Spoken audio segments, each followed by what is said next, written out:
اب ہماری جانب سے کوئی اس کا علاج نہیں ہے. اب گھر والے روتے ہیں، کہتے ہیں کوئی جھاڑ پھونک والا لاؤ، کوئی دم والا لاؤ، شاید وہ کوئی دم کرے تو اس کی جان میں جان آ جائے. ڈاکٹروں نے تو لا علاج قرار دے دیا. وَظَنَّ عَنَّهُ الْفِرَاقُ. اللہ فرماتا ہے یہ تو جھاڑ پھونک والے کو ڈھونڈ رہے ہیں، لیکن جس کی سانس یہاں اٹکی ہے وہ سمجھ گیا ہے اب موت آ گئی ہے. اس کو یقین ہو گیا ہے کہ اب موت کے لمحے آ گئے ہیں، اب میں بچ نہیں پاؤں گا. اب آنکھیں تاڑے لگی ہوئی ہیں. وَالْتَفَّتِ السَّاقُ بِالسَّاقِ. پنڈلی پہ پنڈلی چڑھ رہی ہے. جب موت آ جاتی ہے تو پھر پنڈلی سے پنڈلی لپٹ جاتی ہے، اس کو پھر جدا کرتے ہیں اور جدا کر کے دونوں انگوٹھے باندھ دیتے ہیں تاکہ پنڈلی کے اوپر پنڈلی نہ چڑھے. اللہ وہ منظر بیان کرتا ہے، صاحب یہ وقت آنے والا ہے جب دونوں انگوٹھے باندھ دیے جائیں گے، جب ناک میں روئی ٹھونس دی جائے گی، جب چٹے لباس میں کفن دیا جائے گا، جب غسال کے سامنے بے بس پڑے ہوں گے، وہ چاہے یہ بازو اٹھائے چاہے یہ بازو اٹھائے، گرم پانی ڈالے یا سرد پانی ڈالے، جب بس پڑے ہوئے ہوں گے جو ہے وہ غسل دینے والوں کے، اور ناک میں روئی ہوگی اور دونوں انگوٹھے آپس میں بندھے ہوں گے. یہ محل، یہ ماڑی، یہ کوٹھیاں، یہ بنگلے جس کو سویر شام لگ کے حلال حرام کی تمیز کیے بغیر بنایا تھا. غوث اعظم رضی اللہ تعالیٰ عنہ بولے مکان بنا رہا ہے، بسیں گے اور حساب تو جا کے دے گا. اور یہ تو ایک رات بھی تجھے اس گھر کے اندر نہیں رکھیں گے کہ چلو ایک رات مہمان رکھ لیں. کہتے ہیں نہیں نہیں، مہمانوں نے بھی جانا ہے تو جلدی کرو، اس کو سپرد کراؤ. وہ تو تیرا لباس بھی پھاڑ کے اتاریں گے، خود غسل دینے کے لیے تیار بھی نہیں ہے. تجھ سے خوف آنے لگا ہے. جاندی واری ڈرونا بنے ہوتے، ہاتھ نہ لاندے ڈر دے، جنہ لئی تو پاپ کمائے اج کتھے نہیں تیرے کر دے. آج تو وہ تیرے ساتھ تجھے غسل دینے کے لیے آمادہ نہیں ہے. وَالْتَفَّتِ السَّاقُ بِالسَّاقِ. جب پنڈلی پہ پنڈلی چڑھنے لگ جائے گی. إِلَىٰ رَبِّكَ يَوْمَئِذٍ الْمَسَاقُ. اس دن تیرے رب کی طرف ہی لوٹ کے جانا ہے. فَلَا صَدَّقَ وَلَا صَلَّىٰ. اس نے نہ تو سچ مانا اور نہ نماز پڑھی. وَلَٰكِنْ كَذَّبَ وَتَوَلَّىٰ. ہاں جھٹلایا اور منہ پھیر کے چل پڑا. ثُمَّ ذَهَبَ إِلَىٰ أَهْلِهِ يَتَمَطَّىٰ. پھر اپنے گھر کو اکڑتا ہوا چلا. اولا لک فاولا ثم اولا لک فاولا. تیری خرابی آ پہنچی، ہاں تیری خرابی آ پہنچی. ایحسب الانسان ان یترک سدی. انسان دنیا میں یہ گمان کرتا ہے اس کو سدا چھوڑ دیا جائے گا. سدا عربی میں ایسے اونٹ کو کہتے ہیں جس کی مہار کسی کے ہاتھ میں نہ ہو. شترے بے مہار، جہاں مرضی جس گھاٹ سے چاہے پانی پیے، جہاں سے مرضی چارہ لے، تو شترے بے مہار کو کہتے ہیں سدا. تو یہ انسان بھی گمان کرتا ہے کہ میں بھی سدا ہوں، مجھے کوئی کیوں پوچھے، میرے جذبات پہ کوئی کیوں قدغن لگائے، مجھے کیوں روکے کوئی. بالخصوص جوانی کے ایام کے اندر جوان کو بڑا ہوتا ہے کہ کوئی مجھے کیوں. وہ تو ماں باپ کے کہنے میں بھی نہیں آنا چاہتا. وہ کہتا ہے کیوں مجھے روکتے ہیں، میری جوانی ہے، میرے جذبات ہیں، مجھے آزادی سے جینے دو، کیوں میرے راستے میں رکاوٹ بنتے ہو، میں سدا ہوں. اللہ فرماتا ہے نہیں، ایک اونٹ تو سدا ہو سکتا ہے جس کو میں نے اشرف المخلوقات بنایا ہے، اس کو تو سدا نہیں چھوڑوں گا، اس کو تو پابند بناؤں گا حکام کا. اب وہ کہتا ہے کہ نہیں نہیں، یہ کیسے دوبارہ اٹھائے جائیں گے. اب دوبارہ وہی بات پھر آ گئی. الم یک نطفۃ من منی یمنی. اللہ فرماتا ہے ایک بوند تھی نا، پانی کا ایک قطرہ تھا جو رحم مادر میں رکھا گیا. ثم کان علقہ. پھر وہ پانی کا قطرہ لوتھڑا بنا. فخلق فسوی. پھر اللہ نے اسے پیدا فرمایا اور پھر ٹھیک ہموار کیا. فجعل منہ الزوجین الذکر والانثی.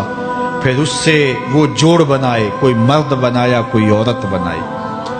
کہا اب غور کر، اب تیری آنکھیں دیکھتی ہیں، بجلیاں چمکتی ہیں، تیری زبان کا طوطی بولتا ہے، لوگ اشش کرتے ہیں تیری گفتگو پہ، تیری گفتار پہ صدقے جاتے ہیں، تیرے لہجے کے جمال کو دیکھتے ہیں، تیرے سینے کا زور، تیرے پنجوں کی طاقت، تیری دماغ کی تیزیاں اور تیری سوچوں کے اجالے، تیری زوردار ٹانگیں، تیرے کڑیل بازو، اور تیری چوڑی چھاتی اور تیرے گلاب کی پتیوں جیسے ہونٹ، اے انسان یہ سب کچھ کہاں تراشا گیا؟ ماں کے رحم میں، اس تاریکی میں جو 3 پردوں میں تھی۔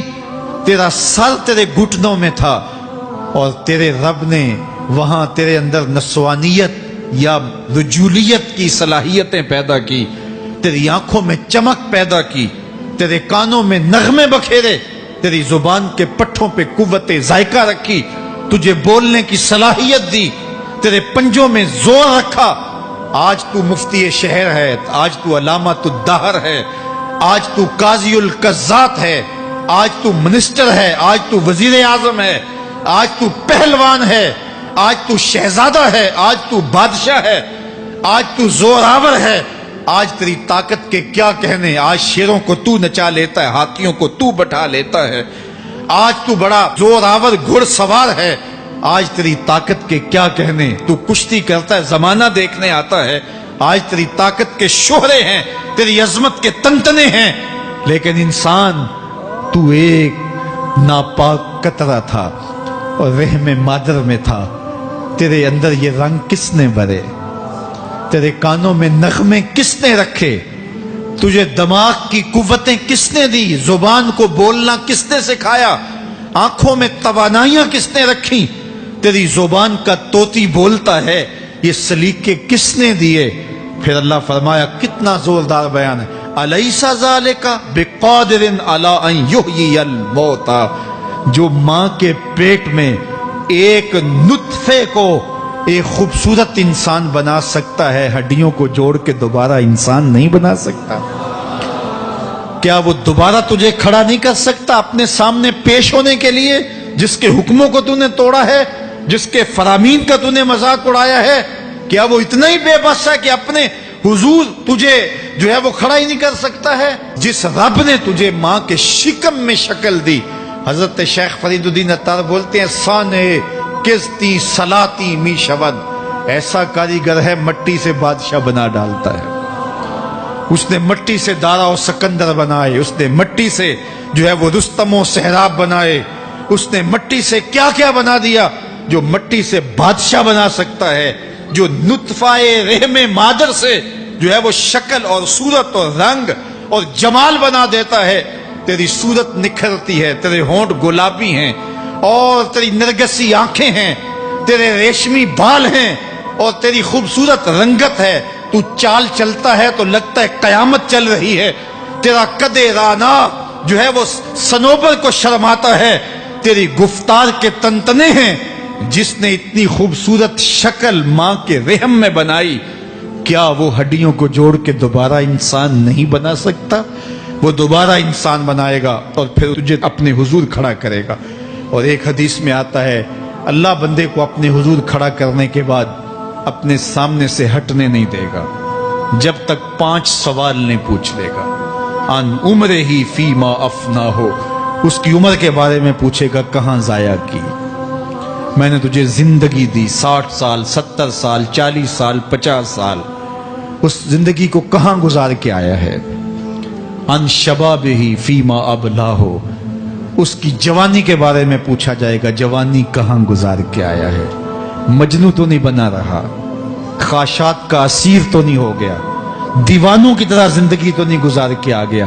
تیری جوانی کسی چوک میں تو نہیں گزری، تیری جوانی آوارگی میں تو نہیں گزری، ساری رات سوشل میڈیا کے اوپر گندگی اور غلاظتیں تو نہیں دیکھتا رہا؟ تیری زندگی گزری کہاں ہے؟ تیری جوانی گزری کہاں ہے؟ اگر کوئی جواب نہ ہوا تو پھر کیا جواب دے گا؟ اور وہ کتنا خوش نصیب ہوگا جو کہے گا، مالک میری جوانی سجدوں میں گزری، میری جوانی قیام میں گزری، میری جوانی رکوع میں گزری۔ میرے حضور فرماتے ہیں، سبعۃ یظلھم اللہ فی ظلہ یوم لا ظل الا ظلہ، 7 اشخاص ایسے ہیں قیامت کے دن جب کوئی سایہ نہیں ہوگا، اللہ ان 7 کو اپنے عرش کا سایہ دے گا۔